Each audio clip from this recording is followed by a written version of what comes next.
আটা ময়দা ছাড়াই কি সুন্দর লুচি বানিয়ে নিয়েছি।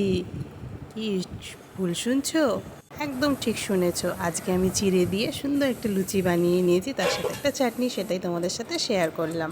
নমস্কার বন্ধুরা, কেমন আছো? আশা করছি ভালো আছো। আমিও খুব ভালো আছি। চিড়েটাকে ধুয়ে রেখে দিয়েছিলাম, সুন্দর নরম হয়ে গেছে। একটা আলু সেদ্ধ করে গ্রেট করে নিয়েছি, সেটাতে দিয়ে দিলাম চিলি ফ্লেক্স, মিষ্টি সস, স্বাদ মতন লবণ, একটু রিফাইন অয়েল, আর দিয়ে দিলাম কসুরি মেথি। সুন্দর করে এটাকে মেখে 5 মিনিটের জন্য রেখে দেবো ঢাকা দিয়ে। আর একটু আটা অ্যাড করেছি, অল্প একটু।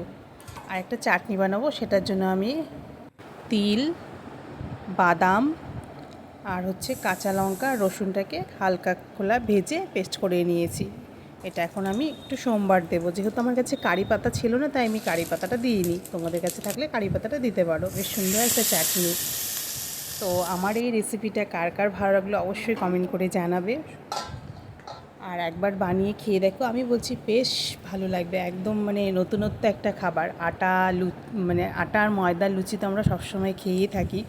এভাবে খেয়ে দেখো, সত্যি বলছি খুব ভালো লাগবে।